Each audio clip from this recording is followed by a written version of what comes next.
Hola, ¿cómo estás? Jeremy right here, and today I'm going to be making a nano tank rather, from this Kirkland food container. So this is just a snack container from Costco, Kirkland brand, and my best, there's actually some writing on the bottom, but it doesn't say the volume.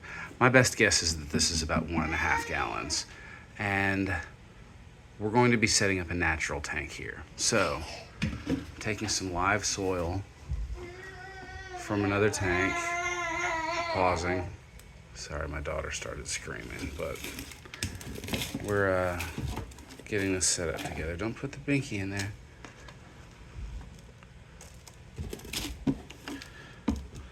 So, just a little bit of soil to cover the bottom.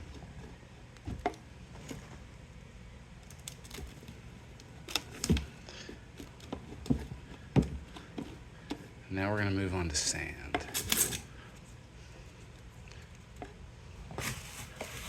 This is just exactly the same setup as the vast majority of my tanks.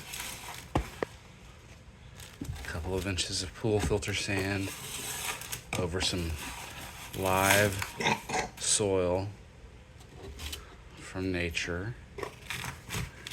This happens to be soil from nature that was in another aquarium, was preserved, and is now going in to make yet another aquarium. So I presume that there are all sorts of little aquatic organisms that are still living in that soil, and we're going to take advantage of them.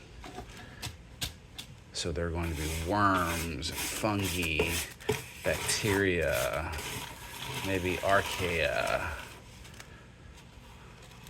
protozoa, all kinds of little things living in there, as well as maybe even some small insects.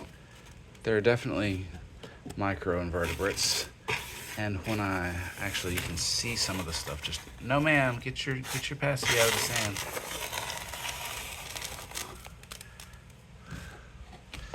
So now we're at a point where not quite enough for my liking.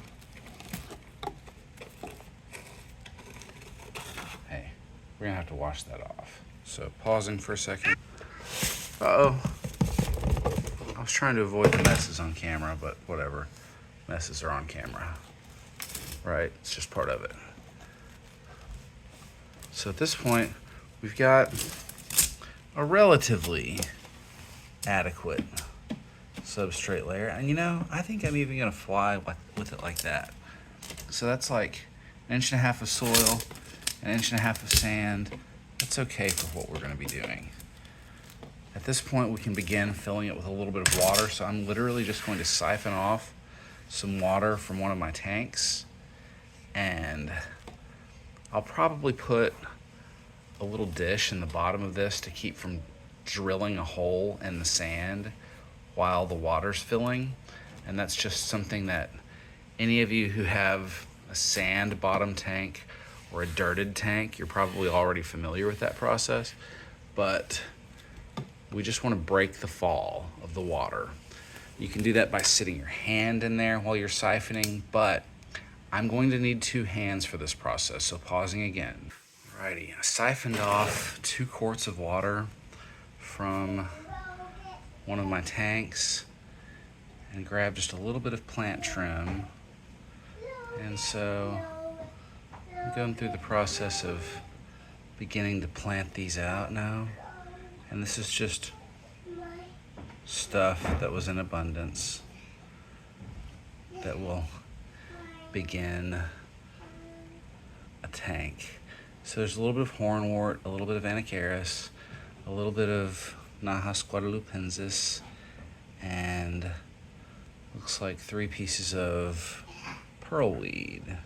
Maybe Rotala, but I think that's pearlweed. Yeah, pearlweed. So I'll plant them together, kind of in a grouping, and then we'll get a peek at it. And maybe I'll plant them in different spots. So, kind of a look down in here. Now, remember, this is just the beginning, the early phases of a new aquarium. And there was a snail shell that came along with that stuff. So this is 2 quarts of water over the substrate. So another 2 quarts would be a gallon. This probably was a gallon and a half or a gallon and a quarter. And now I can begin. Oh, there's a little more sand on top. I'll try to wipe that in first. Next, I'll be able to catch some animals and plant them in here. Now, we're not at all worried about that nitrogen cycle thing in planted aquariums. That's more of a myth. We entirely break the nitrogen cycle by putting plants in. So yeah, going back to this, sorry for the interruption. When we put plants in a robust ecosystem like this, we have broken the nitrogen cycle. It's no longer like going around starting with urea, ammonia, nitrite, nitrate, something else, and then into the plants. Plants can absorb, and this is something that we were studying going back 5-10 years ago. People were investigating what plants can uptake ammonia directly. Turns out plants have to expend less energy, and almost all plants that we've studied can do this. Directly uptake ammonia from a water column or from their water source. And if you just put enough plants in a system, there is no nitrogen cycle. There is a nitrogen chain, which goes from urea to ammonia to plant.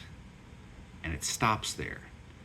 And beneficial bacteria are still good. They're going to take some of that and then turn it into nitrite. And then some other organisms will take some of or that nitrite and turn it into nitrate. The plants can still use it, but you'll find that we're literally shortcutting the nitrogen cycle. And that's just something to be aware of, because you're not going to hear many people in the hobby say that. I don't know if they're just not smart enough, or if they're scared of speaking out against establishment, but this is all you need. Good soil that's alive and has lots of things alive in it, biodiversity. Pool filter sand to keep that down, to prevent stuff from floating up and to allow the right stuff to go down. Pool filter sand is the right size of granules to actually allow a little bit of nutrient exchange and flow. Hold the soil down, but not create a barrier. Like concrete sand or play sand is too fine. It won't allow things to move, and you'll end up with stuff just building up on the top of the sand. You don't want that. You want it to be able to go down over time. But there's not going to be a filter in here. There's not going to be a heater in here.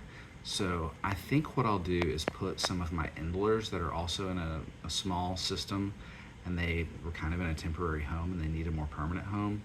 This, believe it or not, is probably a better setup for them. And it's just about 4 or 5 Endlers. So I'll see if I can catch them and introduce them in here and also raise that water level a bit. So I'll be right back with that. Alrighty, this is a little bit heavy.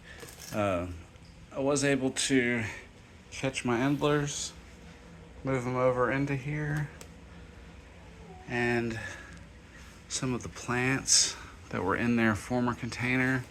So I think maybe I can give it a wipe with my t-shirt and we can look into here. So I added a crypt, a Java fern, some Sußwassertang, and the Endlers. So they're now hanging out in their new home. There's a bit of Mayaca, this plant here. Got some dirt under my fingernail from this project.